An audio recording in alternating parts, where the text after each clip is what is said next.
University of Dhaka. Currently, he is a lead instructor for a cloud computing bootcamp with Generation Australia. Dr. Sharat's publications include the Multimedia Information Networking Information Networking textbook published by Prentice Hall and over 120 articles, papers, and handbook chapters. He has researched the effective efficiency of innovative pedagogies such as digital storytelling, games and drama for enhancing student engagement and learning outcome in the context of e-learning and other applications. Dr. Sharda has been invited to present lectures and seminars in the Distinguished Lecture Series of European Union ProLearn program and is Distinguished Lecturer of IEEE Education Society. He has presented over 60 seminars, lectures, and keynote addresses in Australia, Austria, Bangladesh, China, Finland, Germany, Hong Kong, India, Malaysia, Pakistan, Japan, Singapore, Slovenia, Sweden, Switzerland, UAE, and USA. Sir, on behalf of IEEE Education Society Bangalore chapter and Reva University, I would like to welcome you for this session, sir. Thank you very much for that introduction. First of all, thank you for inviting me. May I mention that any stage, if my audio breaks up, somebody can open their mic and tell me so I can repeat it. Now, this is very interesting. I cannot see almost anybody the way the system is working. I like to look at faces and talk to you, but I'll assume camera is a person sitting there. So I hope my audio is clear. Can somebody confirm? Yes, sir. Okay, very good. Thank you. So the topic has already been given to you. What I intend to do is, this is actually run best as a face-to-face workshop, not a lecture. I've already said lectures are not very effective. So let us see. The challenge we have is to make it effective by not just taking it as a lecture. And how can we do that? I would like you people, if you have a question at any point in time from what I'm talking about, open your mic and ask a question. And hopefully I can answer straight away. And it's a long presentation, so I will request to have a Q&A session first halfway through and then at the end of the presentation. Is it all going well? Somebody can say yes. Tally-ho if those who have done scouting. Yes, sir. Yes, sir. Okay, Yes, sir. good. Thank you. All right. So, abstract I will skip over. It's too long. Then I'm going to talk about me and my journey. Why I'm going to talk about that is because, like most of you, I did my engineering degree, electrical electronic engineering from IIT Delhi. Even PhD was engineering.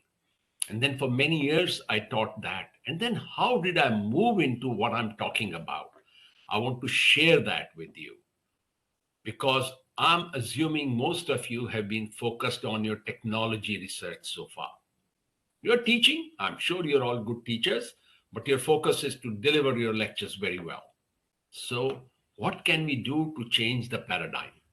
Yeah. And what are the various innovative pedagogies and the challenges faced by STEM students, and then suggested solutions such as digital storytelling, drama-based learning, and then I will have a Q&A. And then I will talk about what we call scholarship of teaching and learning, what it is, why should we do it, and how to do it. And that will take us to the conclusion. So abstract, I'm going to, if I share the presentation, you can read it. I'm not going to read that. So my journey started with the BTech in 1974. I'm that old. From IIT Delhi. I worked with a company called Schlumberger in oil fields, but after a couple of years, went back to do PhD.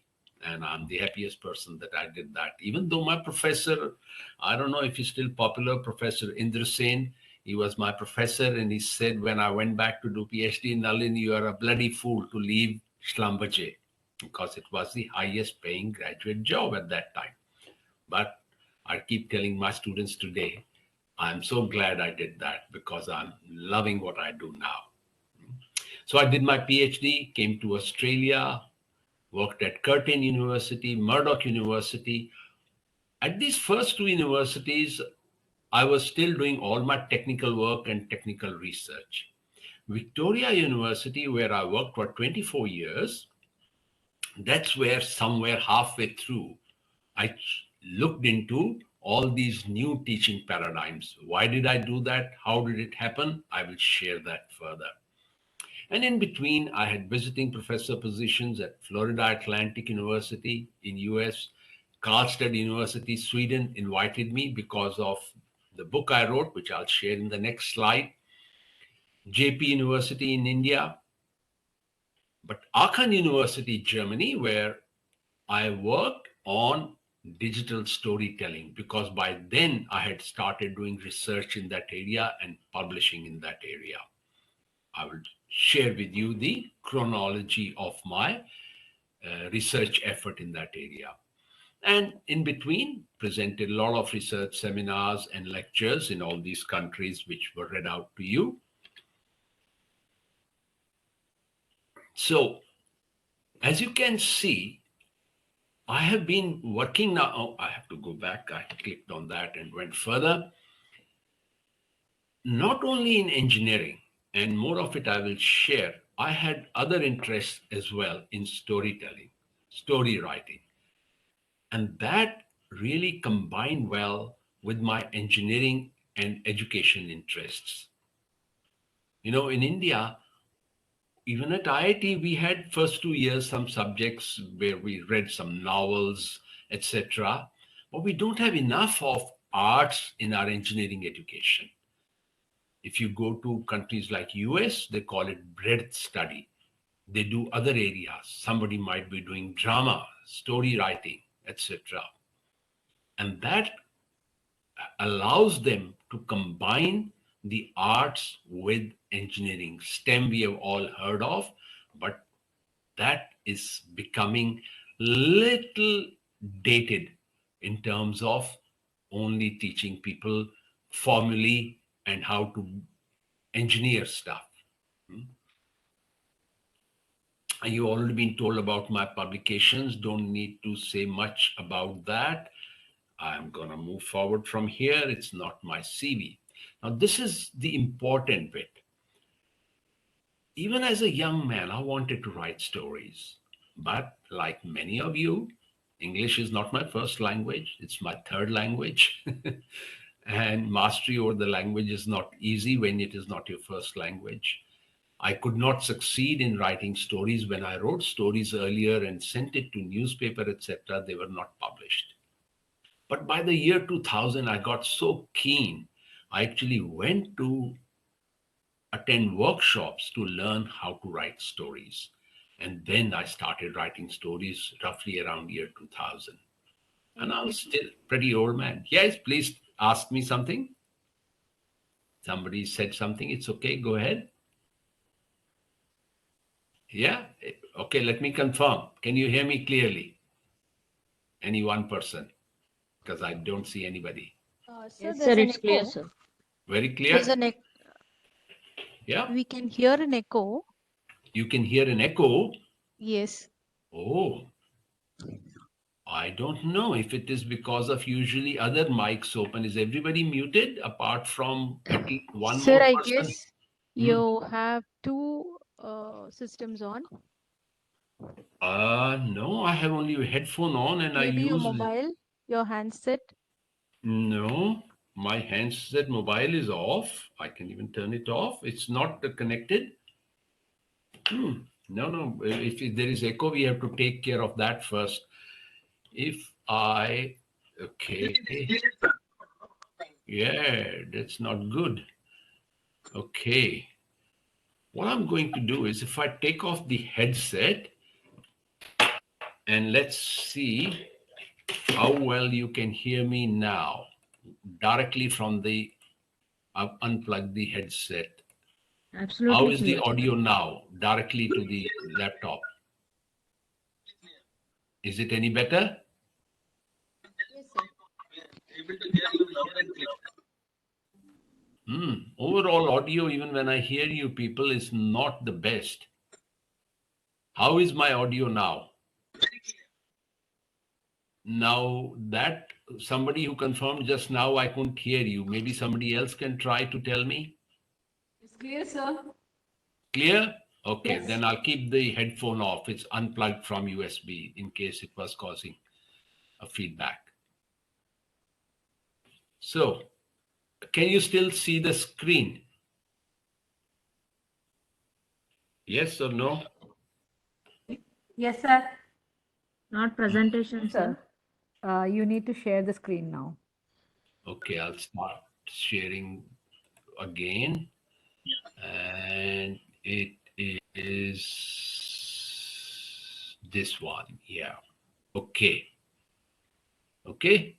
Can you see it now? No? Yes, sir. Yes, sir. Slideshow, sir. Okay. All right. You can put it on slideshow, sir.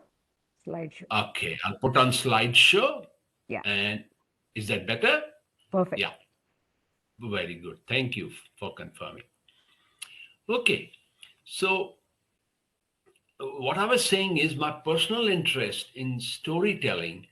First, I was writing simple stories, breaking free, and I was putting into little local competitions and I was winning small awards. Glenara is a area near where I live. Red Convertible even got published in an anthology. A drama I wrote got. So I was becoming more confident how to write stories, learning there is a technique. It's not just a matter of putting pen to paper. You have to know the technique. People for thousands of years have been writing about it. People like Aristotle. And in India also, Natya Shastra has been written for, I don't remember how many years. So with my disinterest, there was a stage when I was still doing research, which is purely technical research. And then one of my deans talked to me, Nalin, what are you doing in what we call scholarship of teaching and learning? I said, no, I'm an engineer. I'm doing that. He said, no, you are a teacher. You should be doing that. He just said that and he didn't guide me or anything. I said, okay, let me look into it. So I started researching, started looking into it. And already I had been doing some collaboration with the university, Florida Atlantic University, where I went on visiting position in distance learning using internet was becoming popular by year 2000. I even ran lecture from there. Now it's very common. It wasn't very common in 1998 actually to deliver a lecture from one country to the other. And then we wrote some papers on it. And then as you can see, I was working in multimedia. I wrote the book on multimedia networking. And then I started understanding what is the purpose of multimedia. It is to create meaning. And this is my remark in IEEE Multimedia in 2004. So you can see the years going by. And then how to create good multimedia. There is a process required. Whereas the people like Aristotle and all, the famous book by Aristotle is Poetics and Natya Shastra in India. They had written in their prose way, but how to put it to engineers and scientists who have to create stories? I created what I call movement oriented design, taking the idea from object oriented design and published on that. And that led to me publishing web-based learning, nonlinear multimedia stories. And here I was started collaborating. I was invited by the university in Germany, in Aachen. And I went there for a few months. and we collaborated to work further. And Germany at that time was very keen on creating new online systems to retrain their people who were getting old. And this is true. Germany was employing a lot of Indians IT people to do their IT work. And the local people who were getting unemployed said, this is not right. You have to retrain us. So government spent millions of euros in trying to create new systems around that era, 2005, 6, where they could retrain their people. So, and that university saw my publications, invited me, and we worked together how movement oriented design can be applied to create educational stories. We published on that. And further authoring digital storytelling for e-learning. By now, e-learning is very popular, but if you go back, look at the years, it's becoming more popular, but not as much as today. So using storytelling for web-based learning, digital storytelling for collaborative learning. So all these publications came out around that time, and you can see the progression in years. Now, coming back to the issue I have talked about in the original description, that simple lecturing. Why are we doing that? What are the alternative ways? And I'm not the only one. Problem-based learning, some countries, it started in Canada originally. My university, Victoria University, took it up, is a more effective way of teaching people. You give them problem. Some PBL sometimes is called problem-based learning, sometimes project-based learning. Peer-to-peer learning, students learning from each other. In fact, where I teach now at Generation Australia, cloud computing, to people who, some of them have no IT background. We teach them cloud computing. And one of the most effective thing which we created and they have appreciated is peer-to-peer learning. Not just us giving lectures, them learning from each other, sharing what they're not understanding. Somebody who understood explained to the other person. Story-based learning, drama-based learning. I will share with you a drama I have written some time ago. Now, if we go back, the age-old method of education was holistic. Gautam Buddha was using in the East and many other gurus, Plato, Aristotle in the West, and in our Bharatavarsha, Gurukul was the main way of learning. So why did we move away from these methods and move to the so-called current way of teaching, lecture theater-based learning? What happened? Well, what happened? We had the Industrial Revolution. And in the industrial age, we learned to mass produce everything. Cars, Henry Ford started that. And before that also. Unfortunately, the first mass produced item was guns in the US. But anyway, Henry Ford applied it to a more useful thing like car. And we needed to mass produce people who could do that work. So apart from producing goods, we applied that method to education as well. And that's how maybe you are still doing it. I'm still doing a lot of it. And I learned that way at IIT. It's not that it's not working at all, but it is not the most effective method. And why is it not most effective?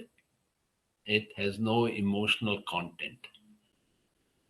Teachers gives the content, students, half of it they absorb, more than half of it is lost, I think, and sometimes disconnected from the real world problems. And we think one size fits all. Whatever the lecturer is saying, every student should understand that. Not the case. Who would like to share an experience when they have realized as a student or as a lecturer that the lectures were not working? I want somebody to share their experience right now to break the monotony of me talking. Anybody? The first one can have a go. First one is always most difficult. Then everybody has something to say. Let's see who it is.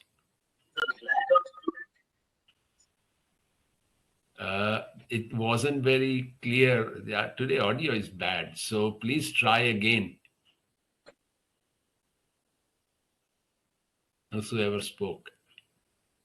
Hello. Is anybody there? If there is nobody there, then we can close this session.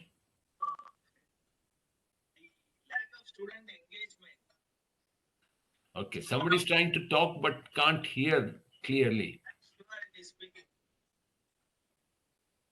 Okay. Maybe their audio is not good. Somebody else can try? Somebody else? Somebody who was talking earlier and I could hear them clearly? You can open your mic and tell me, those who are telling me you can hear me? No, this audio is not clear at all to me. Who just confirmed that my audio is clear? Can you please say that again? Hello? I'm not sure if this is going well. Sir, your voice is clear and it's audible. Yes, sir. My It's voice quite is audible. clear and audible. So, Yes. yeah, now I can hear you very clearly. Please tell me, what is your experience in the classroom teaching? Have you been lecturing in a normal lecture theater? So I would Yes? like to answer that. Yes, please answer that. There are two things. What happens is the syllabus is predefined because we are affiliated to a university. So Yeah. if it is a problematic oriented subject, definitely we can engage the students to a certain extent. Mm-hmm. But if it is the syllabus is more theoretical oriented, Yeah. then yes, we do have a problem with disconnect from the real world problem sometimes. Yeah, Yeah. that happens. Good point. So what you're saying is, this model of teaching, somebody somewhere has sat down and decided the syllabus, and the lecturer is forced to almost just cover everything. Yeah. And there's a very interesting story. At one of the IITs, a new lecturer joined and he was teaching very fast. Students weren't understanding. They sort of complained to the director. The director called the lecturer. He said, "Why are you speaking so fast?" He said, "Sir, if I don't go that fast, I can't cover the whole course."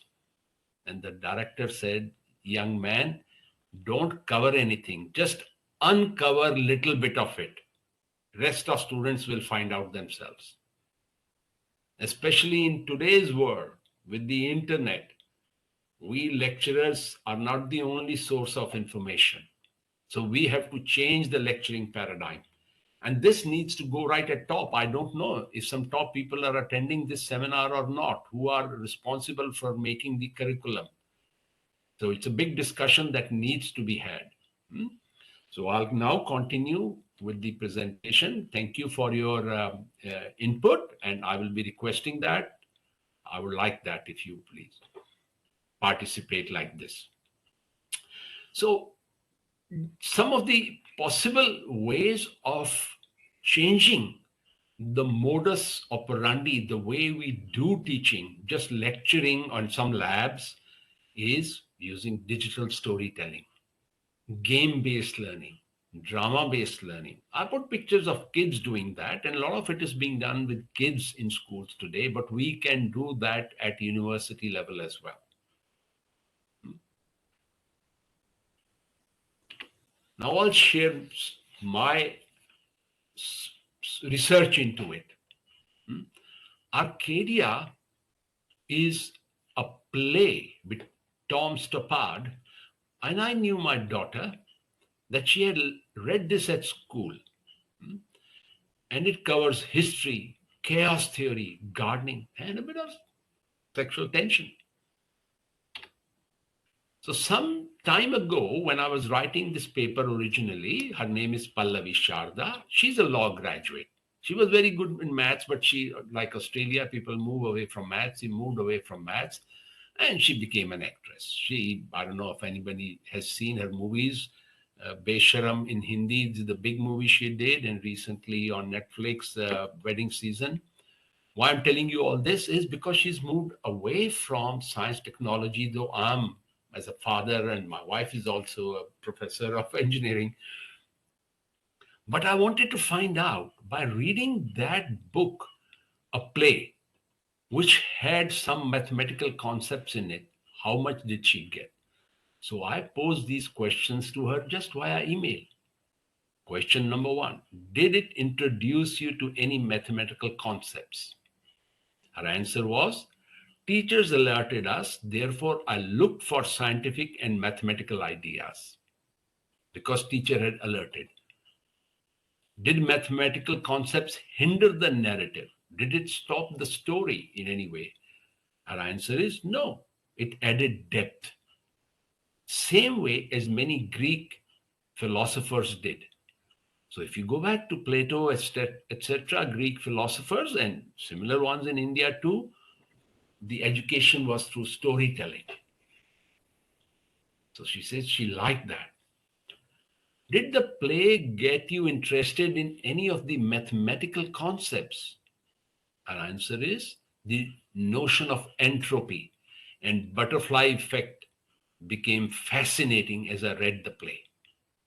There you see a student who's not doing engineering and science is getting interested in engineering and science concepts. Which aspect of the play engaged you and made you keep reading?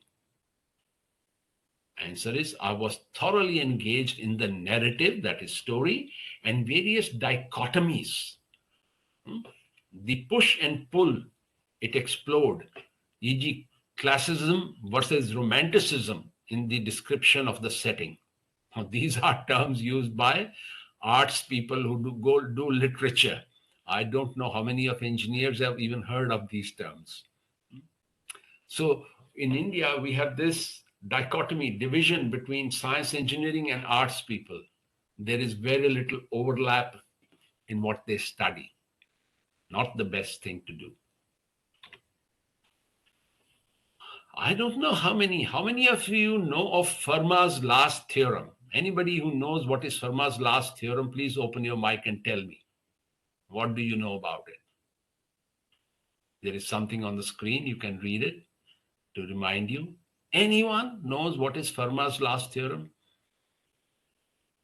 Well, if you don't know, no big deal, because I didn't know till Andrew Wiles solved this problem, which is more than 300 years old. And it is the simplest problem. Mr. Fermat in 1637 wrote that the equation a to the power n plus b to the power n equal to c to the power n cannot be valid for any value of n greater than 2. But he said he has a proof for it. But nobody knew what the proof was. He just said he has a proof, but didn't give the proof. People for 300 years have been fighting, working hard to find it, and Princeton mathematician Andrew Wiles did it. And he used mathematics, which was not even available 300 years ago. So that's another story how he found it. But somebody wrote a play about it. It's a very difficult concept. Peterson explores the counterpoints between pure logic and emotional complexities of everyday life. By saying this, I'm just bringing the point that we need to build links between logical and creative selves. Our engineering degrees just focus on our logical self. Our creative self is little suppressed or a lot suppressed. Even when we talk about, these days we all have WhatsApp groups of my classmates from IIT, we talk about it, how limited we were in our understanding, especially in the 70s when we had no internet, or 60s actually. I joined in 69.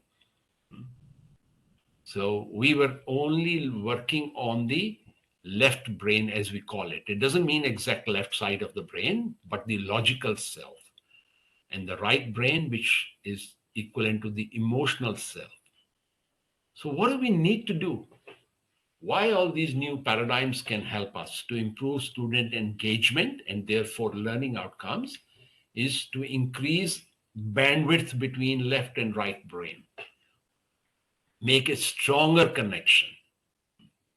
And I'm about to share with you a drama I wrote to teach logarithms. I'm sure everybody in this group remembers what is logarithm. And I would love somebody in a moment to give me the definition of logarithm. I'll see if it matches with the one I memorized in grade 9. Yeah. Here is the drama I wrote, to log or not to log. Now somebody needs to open their mic and tell me the definition of logarithm. What do they remember? Anybody, please. Is there somebody there? I think there are 100 over people. Somebody should be ready to open their mic and tell me. Hello. I'm looking for interaction. Otherwise, it's too boring.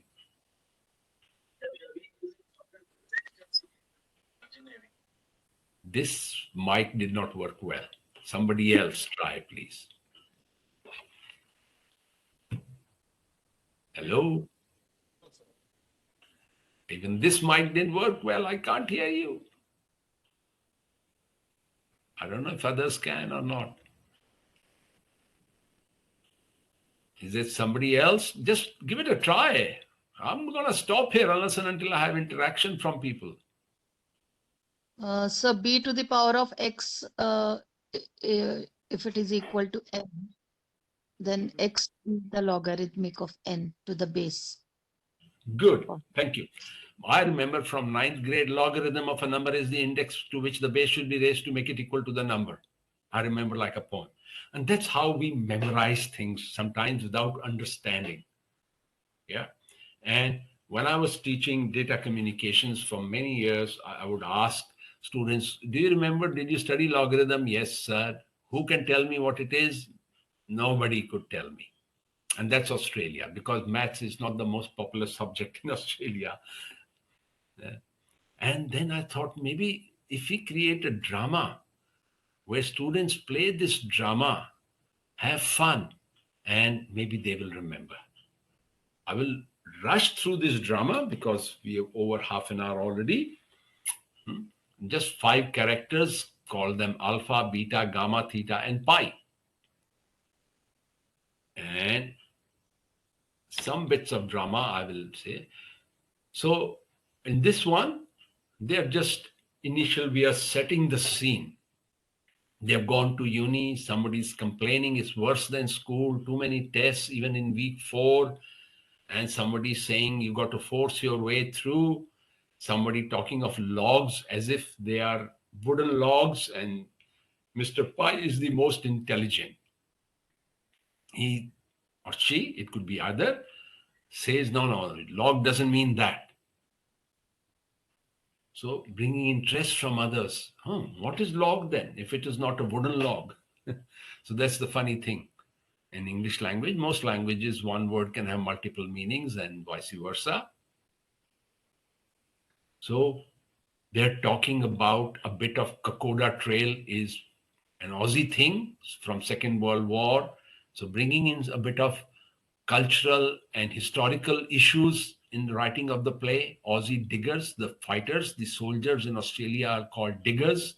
They've been brought in. I'm not reading word by word, telling you. Dustin Hoffman. How many of you remember Dustin Hoffman's movie, The Graduate, and many other? In one of the movies, he's OCD, but he remembers everything. So somebody is calling him Mr. Dustin Hoffman, Mr. Pi, because he's a bit like that. And what's the logarithm of 1,000,000 to the base 10? And Pi can remember he's a bit stutterer, and he's a New Zealander. New Zealanders pronounce I as E and E as I. That's the funny thing for Australia. I don't know if that joke works with you guys. And then connecting it to history, to algorithmy. I'm sure you've heard of algorithmy. Who was algorithmy? Anybody who knows who was algorithmy, please tell me, open your mic and tell me. No, sir. No? Well, The word algorithm comes from algorithm. He was an Arabic because Baghdad was a center of knowledge many hundred years ago. And when our decimal number system went from India to Arabic world, he translated and many others books into Arabic. And the word algorithm comes from his name. Cipher comes from sifar, which means zero in that language, in Arabic language. So bringing in a bit of history, a bit of understanding of where have we come from, where we have reached. I don't know if you know this history. If you heard of Fibonacci series of numbers, Mr. Fibonacci, as a young man, found a book written by an Arabic scholar in 1100 something in Europe, and that's where he tried to popularize Hindu Arabic numeral system. Originally Hindu, then Arabic as well, because they went decimal number system went from India to Arabic world and then to the West. And many people didn't want to use decimal number system. They said, oh, you can cheat very easily, which is true. You put 1 0 and it becomes 10 times. So a lot of interesting historical elements are there. And today you research, it's all on the net. You don't need to go and find books in the even library. And then he's explaining as to, logarithm. One of the things is people don't understand. Logarithm is just opposite of taking to the power. Like we have anti-log, the term is not used, but I tried to use the term anti-power to try and explain. If you understand what is power, it's the opposite of that. And where does the word logarithm come from? I had to Google it and find out. And one of my Greek friends hinted and told me, because in Australia I have people from all around the world, it comes from logos and arithmos. Arithmos means numbers and logos means reason or ratio. So these two words were combined by the inventor of logarithms, Mr. Napier, to name that term. So a bit of history. And here in this part of the drama, I have tried to explain what a logarithm is as the number of diamonds in a king's, I put Akbar's photo there, headset. The more diamonds the king has, more soldiers he will have. You're welcome when I share it to read it and see if it works or not. So the idea is if students have a drama like this, they understand where logarithms are coming from and possibly will remember it as well. This is the point I want to have my first session of question and answers. Any question, please? At least one question. Somebody open up their mic and ask a question.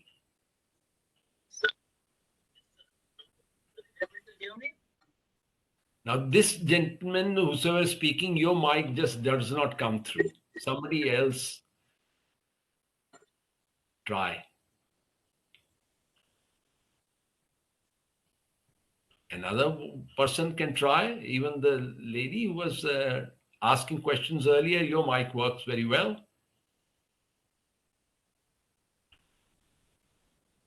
Are there people can put the questions on chat and you can read the question to me. I don't see a chat in here like I see in Zoom. There must be. Now, this is another thing. First thing is to create interest in any class, you have to be interactive. I'm trying my best. Where I teach on Zoom today, we are so interactive. We talk about not only cloud computing, we talk about personal issues. We have a lot of fun sessions. So making your classroom, especially online, fun is so important, which is not happening right now. Not fun for me. I don't see anybody. Hello, I'm gonna stop sharing and see if I can see some people. I don't see anybody. Okay, what's happening? Okay, I'll stop sharing. Let me try to look at the screen. Okay. Dr. Reddy, I can see waving. Your audio is always very muffled. Can't see. Okay, there are quite a few people I'm glad to see, but not as many as I was told have registered. Mr. Vidyasagar, can you open your video, please? Vidyasagar KN, are you really there? Or V. Rina Williams? Two Rina Williams are there.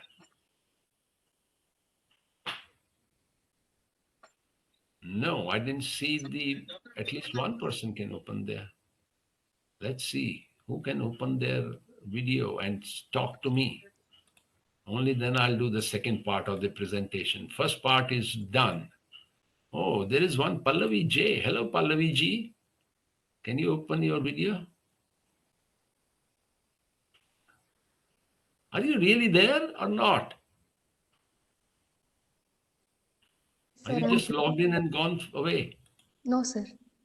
Okay, let me see your face. Hello, Pallavi Ji. I don't see your video. Some cannot unmute that video, sir. Sir, Shiva Oh. Reddy, sir. Some are facing a problem.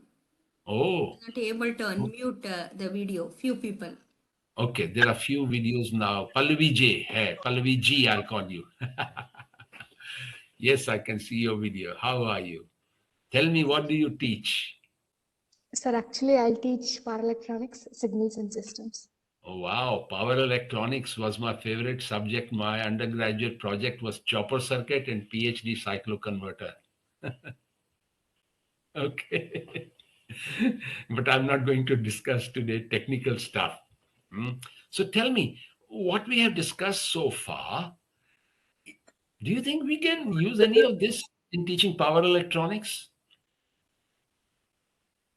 You can't think, isn't it? Difficult. How to apply drama or storytelling to power electronics, isn't it? Yes, sir. But Yes, sir. if you communicate with me, we can work it out. I know power electronics and I know storytelling. Sure, sir. But I'll be. should we be doing it? The question is it a good idea to do it or not? Definitely, it's good idea, sir. How do we know for sure? Maybe not. Just because I'm presenting doesn't mean it's a good idea. You need to find out for yourself. So the next part is what we call scholarship of teaching and learning. How do we find out? Is it a good idea or not? We do actual research on the issue. Yeah.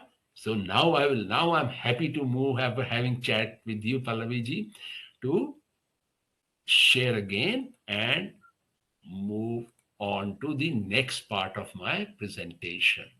Okay, if I go to window and if I look for I'm looking for, here we are, I've got it. So, and I'm gonna do it full screen. So now, actually, I spent more time on this when I presented a lecture, the last one through IEEE Education Society for Hyderabad section. So this one will go a little faster, introducing you to the idea of scholarship of teaching and learning. The question is, which I raised just now with Pallavi ji, why should we definitely do it? We don't know. We need to have evidence that this is going to be effective. Yeah, a question or a comment is most welcome. So can we conduct some research to find out if it actually improves students' learning outcomes or not?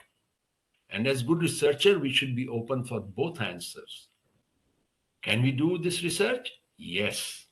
And this is what we call scholarship of teaching and learning. There's some, yeah, is that a comment or question?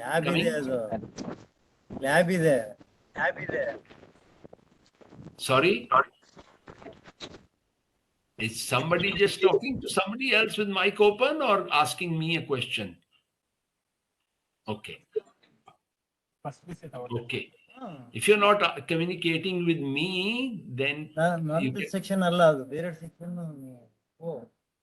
I think you're talking to somebody else with your mic open because it's not in English. So what is, again, somebody is talking. Can you please mute your mic? Mute, Krishnamurthy sir, mute sir, your mic. Krishnamurthy sir, please mute your. Mic. Yeah. Okay. Thank you for reminding him. We all forget sometimes. Sometimes we forget to open the mic. Okay. So what is scholarship of teaching and learning? And I told you earlier, one of my deans said, Nalin, if you're a teacher, doesn't matter how good a feedback you get from your students, you should be doing research in this area. Then I looked into it. And it is only in 1990s that Ernst Boyer made it a popular area to research. So it's not just about simply teaching well. It is to invest your intellectual powers to understand what you're doing, how good it is, and how you can improve it. Approaching your teaching as a research topic, just like you approach your technical topics as your research topic. Finding new ways of doing things. While there is no single definition of scholarship of teaching and learning, but there are certain ways. So first we need to understand all the W questions, what it is, when, where, why, how we should do it. For example, you may say, how does active learning in a large class improve students' comprehension? Does online discussion improve students' understanding? What do writing assignments contribute? Is it a good idea to make assignments? We have just been doing what somebody thought, what our lecturers thought is a good idea. We've been just following that, isn't it? For God knows how long. Which location configuration? Now, especially with online, and you can see the challenges we are facing right now today, bad audio, this, that, and it's becoming popular. Which is the better system to do it? Because I can't see your videos today, it's not giving me that feeling that I'm talking to you. I'm genuinely telling you, whereas where I teach these days for Generation Australia using Zoom, I get a feeling, I see all the faces in front of me, even when I share video. Now, this is a very interesting story because some academics thinks this scholarship of teaching learning is waste of my time and effort. And that story I found on the net from Minks to Pinks is talking about somebody taking people in a horse cart with a very feeble horse. And every time a hill came, they had to unhitch the horse, push the cart over the hill, and then the horse would just walk itself. And when they reached the end, one of the passengers asked the driver, I know why I have come to this city, but can you tell me why are you carrying this horse with you? So is scholarship of teaching and learning like that horse, which is useless effort, or is it of some benefit to students, institutes? So we need to, as good researchers, think about it. Well, the 3 P's which tell us that this is going to be important area is professionalism. If we are professional teachers, which many of you are, I'm pretty sure, it is your responsibilities to put effort into this area. Understand what makes your teaching good, what does not. Pragmatism. We need to improve whatever we are doing. And today, the mantra in the industry for everything is constant improvement. Whatever feedback you are getting from students, can you still get better? Policy matters. Some places, I'm not so sure in India, while last time I heard that now lecturers must take feedback from their students. Wasn't the case when I was a student. That's become a policy matter. Similarly, in my opinion, it should be policy that academics should be looking into how to improve their delivery of content. So, what is the best way of doing scholarship of teaching learning? Well, the answer is like that basket this man is carrying. If I say eat vegetables, there is no single best vegetable. There are many of them. You have to make a choice depending upon your requirement. Is it carrot you want, or is it beans or tomatoes? Of your choice. The aim always is to improve learning for students. You can be doing scholarship, which is discovery based, basic, pure research, just for the sake of it, or integrating it with what you are doing, what you are teaching, and application of theory to practice, solving actual problems of teaching. One of the younger academics in Australia, who was my colleague earlier, I'm still doing research with her. She said, an online class, students are not engaging well. What is the issue? And then I reformulated her research problem to how we can improve student engagement. So, how do we conduct this scholarship of teaching and learning research? Its aim is to challenge our assumptions and raise questions. So, the first thing you do is frame a question.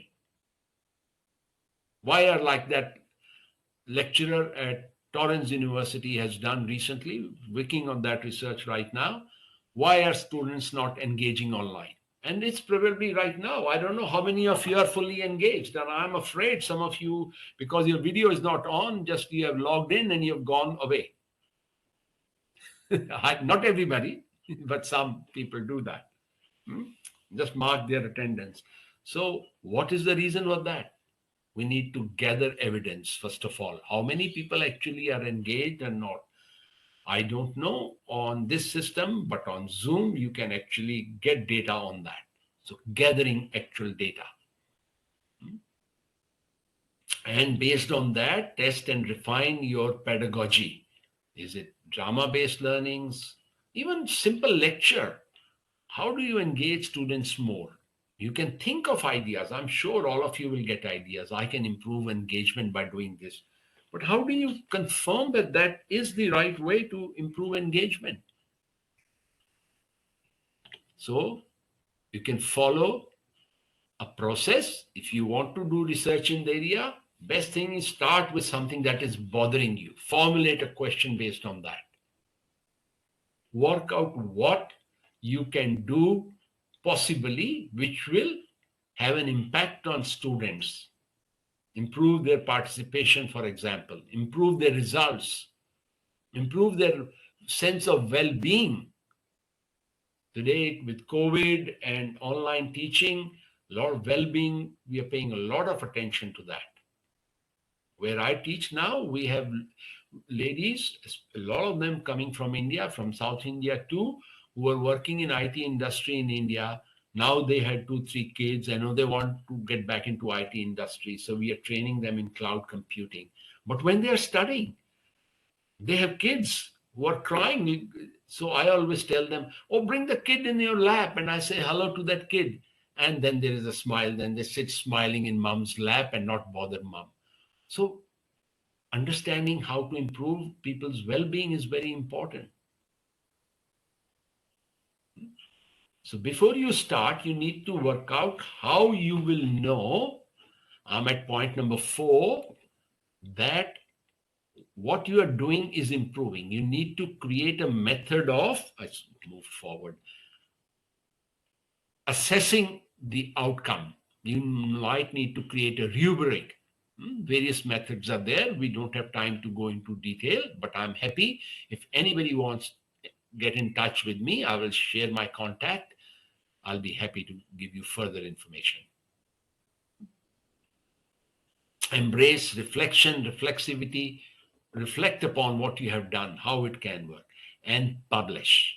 Don't just keep it with yourself. As you have shown you, as I was starting to do new research in scholarship of teaching and learning many years ago, I kept publishing. And that is how people around the world got to know me. That's how I got invitation to Germany, to US. US I had got before that, but Germany and many other countries. So publish. So it's a quick steps to design your scholarship of teaching and learning project.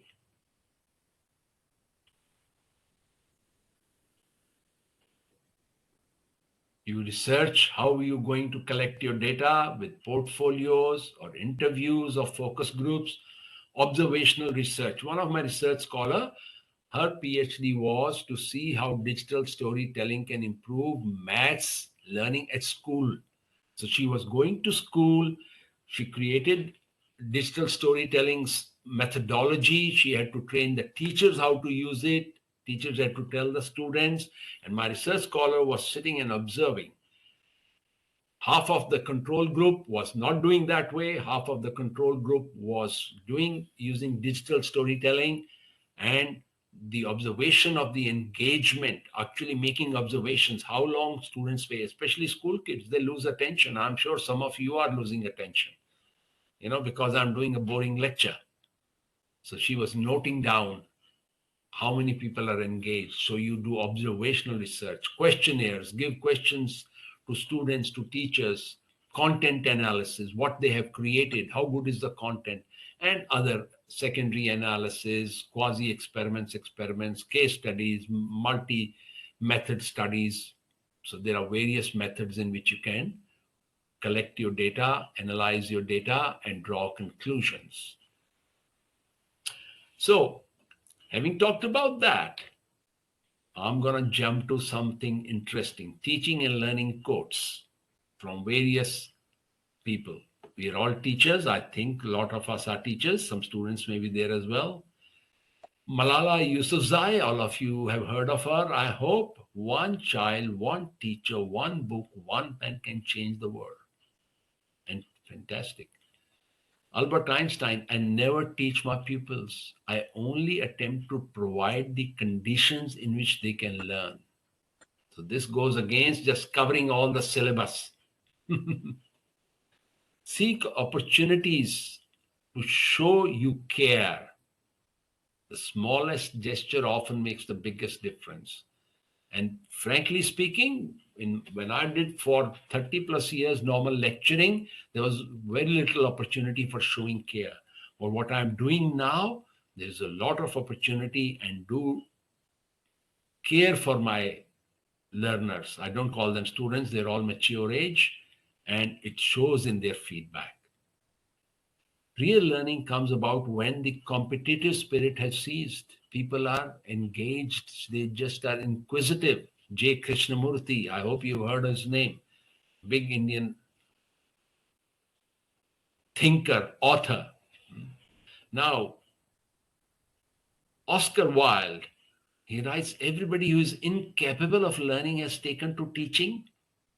And there are other people who said things like that. I think he had bad teachers. Whereas Aristotle said, those who know, they do. Those that understand, they teach. To teach, you need to understand. And for me, what is teaching? What is a good teacher? Is an expert at learning and then transforming that knowledge and transmitting in a way that the students understand, students need. So I hope all of you are able to become or already are lifelong learners, learning, transforming that knowledge and passing that on. And this pyramid you might have seen, it often comes in database systems. At the bottom, we have data, a whole lot of facts, figures. We just combine it in a context, the right context, it becomes information, which is organized, structured. And from that, we can derive knowledge, which is we attach meaning to it. And we get insights, we get wisdom, understanding, integration. And in our traditional Indian way, we start at Gyan, we go up to Vigyan, which is special Gyan, and then Param Gyan.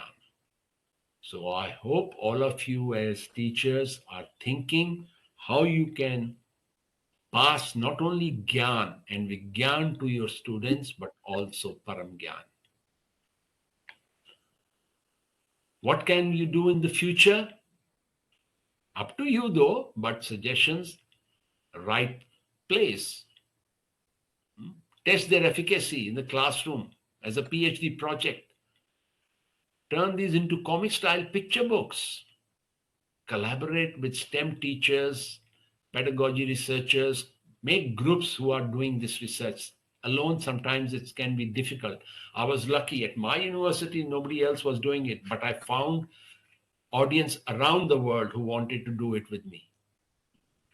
And if you are interested, if you can't find anybody right now, I'm there. Here is my email, nalinsharda@gmail.com. Anybody, feel free to send me an email, connect me on LinkedIn, connect to me on LinkedIn, and I'll be very happy to help you take it further. So in conclusion, we need to combine STEM subjects by adding A to it, turn it into STEAM, which has got the power. Or what does it mean? We create emotional engagement. So in that sense, by creating emotionally charged education, we hopefully will get our students learn better, be more creative. Thank you so much for listening to me. Would have been difficult online without direct face-to-face contact. I'm happy to take any questions. I'll stop sharing.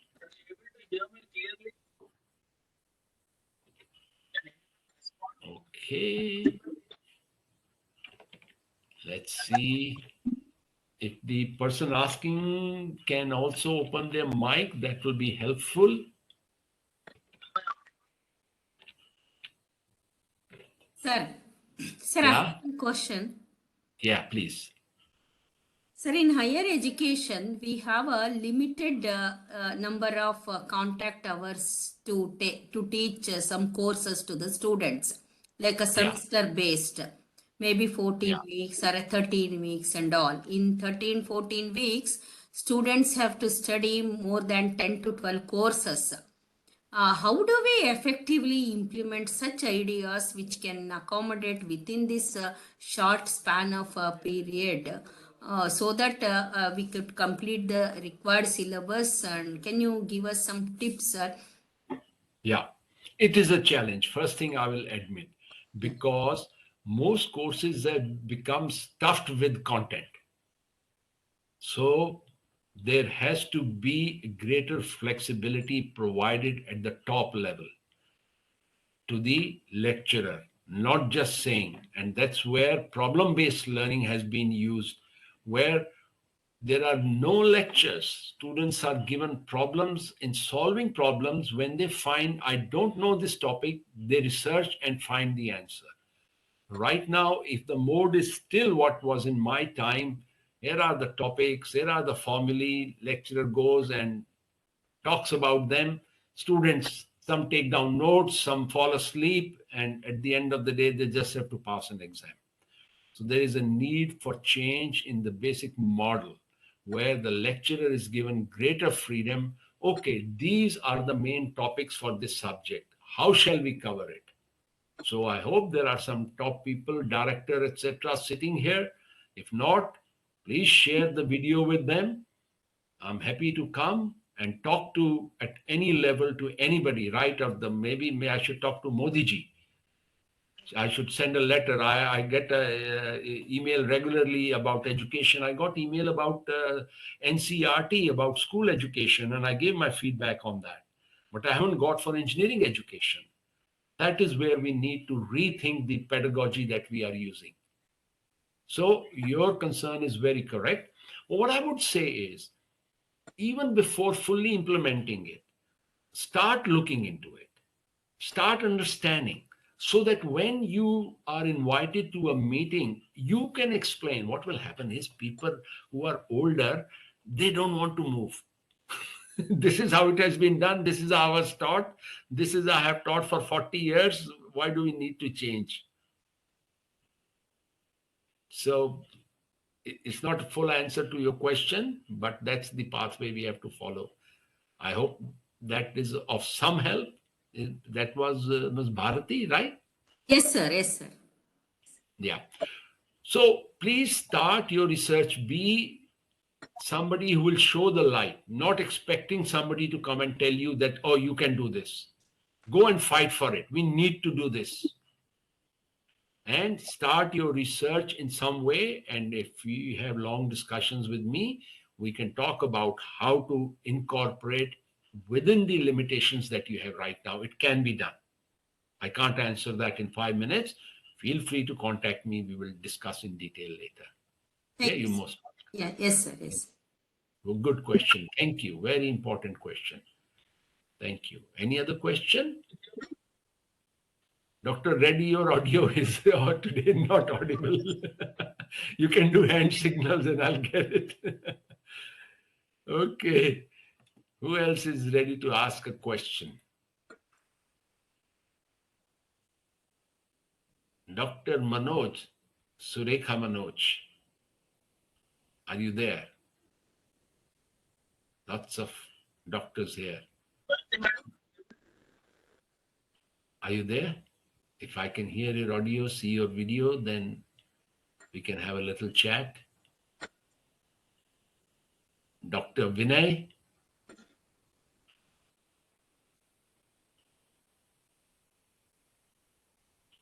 Dr. Shamala N. Okay, I can't see any videos. Who is ready to open their So video and have a chat? I wanted to ask you a question, if I Yeah, may. go right ahead, please. Who? So I just wanted to know in Australia, what is the Yeah, workload that is being assigned to a undergrad's faculty teaching load? I'll say one thing. It's Because been increasing you here know, as well. Hmm. uh, What's your because workload?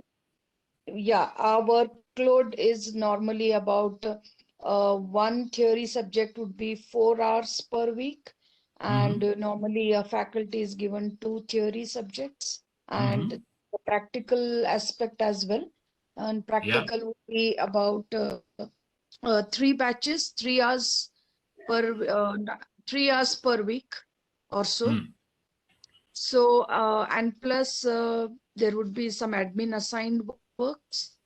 So, Mm-hmm. yeah, so I think the workload is also increasing, Yeah. and especially in areas where we have got subjects like electronics, we are Right. also moving ahead with a lot of new subjects every year because Yeah. of the changing scenario. The software part is the efforts are tremendously put by faculty here at our end.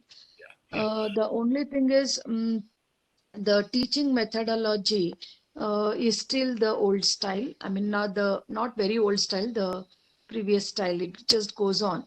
So it's Lecture. more on for theory based completion Mm-hmm. of syllabus, assignments, and then the exam. So of course they are trying to change with all this NEP 2020. But I think the staff needs to be trained as well, and Yes. the time, enough time should be given for the teaching should be given highest priority rather than the lot of documentation or clerical work of faculty is being assigned to these days. So I just wanted to know at your end, how is it? So maybe we It's can not good. tell that. Australia also academics complain that we have too much workload and it's been increasing. When I Yeah, joined as an academic, we used to have more academic freedom than it is there today. correct. So it's becoming more systematized Mm, uh, that these are the number of hours you have to do. However, uh, in universities, if you are doing research, then you get a bit of hours credit for that research as well. I don't know if that happens in India. So you can declare yourself research active or research inactive. If you are research active, then you have less hourly load of face to face teaching. But if you mm. say, no, I don't want to do research, only want to do teaching, then you have more. So that's there in most universities in Australia.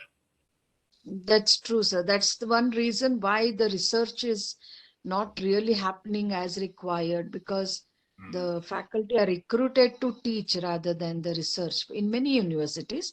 I'm not Mm. saying all. Yeah. And slowly this is turning, getting better now Okay. because of NEP 2020, I hope. But it will take some time, I think so. Yeah. So what I'm saying is, we since I was being a lecturer, I was not a lecturer in India. After PhD, I came here. I've been a lecturer and right up to the top. There's always this push and pull as to how much work you are giving us, and that will remain always. But let me tell you, those who have worked in the industry, they can compare. It is much better than in the industry. We academics don't realize how easy we have compared to what people have to do in the industry. It's people think, oh, industry pays more, etc., but the pressure and the amount of work is exponentially higher, logarithmically higher. So we still, academics are lucky. We get love if we do a good job for our students. But of course, we need good uh, bosses as well who also understand this. So sometimes one of the issues, as I said, is, and I haven't shared this, I'll share it now. When I started doing digital storytelling, my head of the department, who was a mathematician, he said, Nalin, you're an engineer. What has storytelling got to do with you?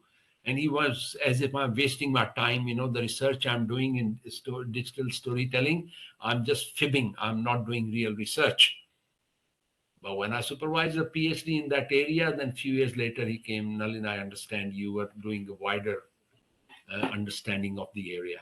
Whereas the dean had asked me to do SOTEL research, scholarship of teaching and learning, the head of the department himself was not doing it, so he thought it was waste of time what I was doing. So these things will happen. And I'm happy to talk to any of your directors or anybody even higher up uh, as to why this is important if you want to set up a meeting. Okay. Sir, are you able to hear me now? Yes, much better. Fully. I switched off the system and then turned on. Okay. I don't know, there was some problem. You Yeah, can wind up. yeah. It was a wonderful talk, Dr. Nalin Sharda. I just saw your name on the IEEE Education Society as a distinguished lecturer. Then I contacted you, and I think many would have got a better insight into what pedagogy is than what we have been practicing all these years. Storytelling, and in fact, even you talked about films and so many things. Emotional, how to connect with students emotionally. Generally, we don't do that. Yeah. Sometimes even a teacher gets angry. I'm Yes. not telling everybody is like that. There have been instances. Yeah. So I think this talk on pedagogy was a completely new thing for us. Though we do have project-based learning, course-based Okay. learning, Yeah. but still, after listening to your talk, I think we are getting better ideas. One thing that I could not understand is what is this reflectivity? Reflectivity. Oh, you reflect upon what you are doing, not just Okay. assume what I'm doing is all correct. Okay. You think about it. Don't assume I'm the best lecturer, even if you get good feedback from students. Okay. Is there something I can do better? For example, if I'm not being emotionally engaging, I'm a good lecturer. I teach my topic very well. Yeah. But my students are always scared of me. Okay. They can't ask questions. So can I make some improvement in my delivery, in the way I engage with my students? Sir, what about these interviews? How do we engage in interviews with a subject or a course? Now your audio is going down somehow. Okay, I think that's probably my internet connection. Yeah. So what was the word, keyword? What about just one word? You tell me what is the keyword? You're freezing. Interviews. Oh, interviews for getting job. Yeah. Okay. So how does that pedagogy, how to use that as a pedagogy? Okay. Well, I don't know if you do there. We have done for in universities and where I teach now mock interviews, etc. And we give a lot of lessons from LinkedIn to our students, how to do interviews well, how to write CV well. I mean, that doesn't necessarily directly connect with the content, but how to talk about what you have learned in your interview. We do that quite a bit in Australia. I don't know if you're doing it. Okay. Yeah, Yeah. it's a new. Okay. Thank you. Any other member would like to ask questions? Any other participant?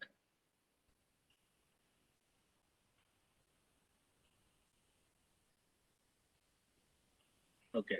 I think everybody is tired. It's quite late I now. think we had a good number. Sir, 52 members were there. Sir, I have one question. If course is defined with a lot of equations and derivations, then how to design a story for such courses, sir? I mean, I can't answer in one moment. That's why the example I gave, could you imagine that you can write a play about logarithms? Logarithms, it may be some definitions we can do, sir. But if it steps are involved in the derivations and all, I'm very interested to see how we can design drama for such all right. courses. So you have to contact me because I can't answer in one moment. You send me your syllabus, send me what the topic you want to teach, and contact me, and we will work on it, and we'll find something. I'm very sure we can find something. Yes, sir. Okay. Yeah, Bharti ma'am. Bharti madam. Sir, is it Bharti Gurraj or me, sir? No, Bharti Hiramat. Yes, sir. Madam, I'm here, sir. okay. I think can you sum up the session? Yes, sir. Yeah.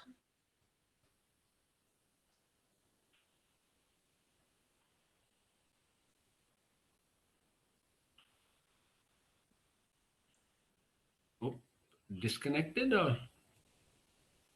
I think she got disconnected. Yeah. No, sir. No. Hello, sir. Yeah. Go ahead. Am I audible, sir? Yeah, audible.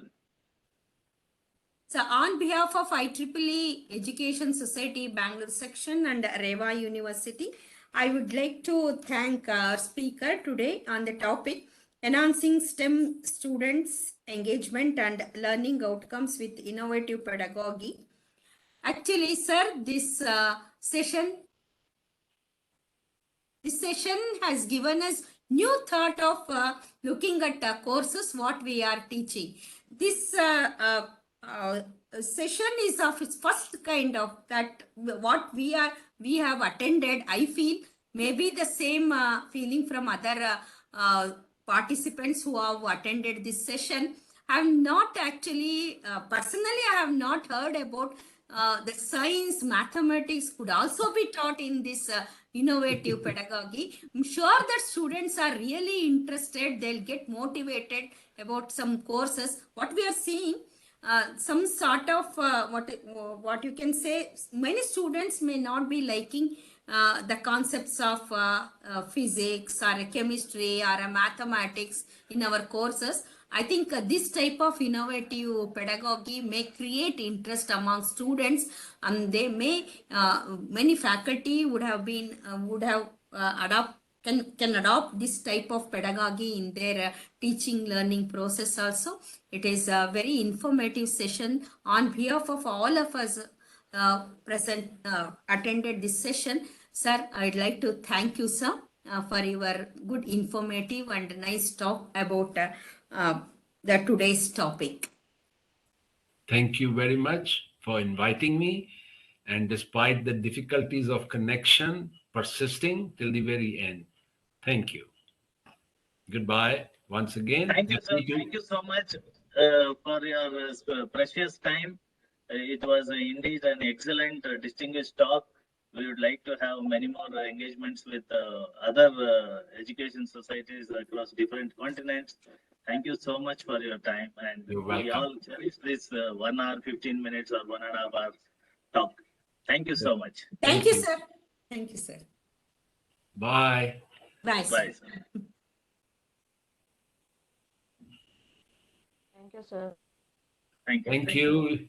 You can shut down. I don't want to shut fully in case you want to continue. I have to stop sharing. No, sir, we will shut down. Okay.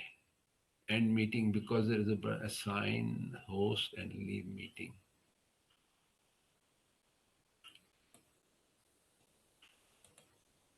End meeting for all is okay.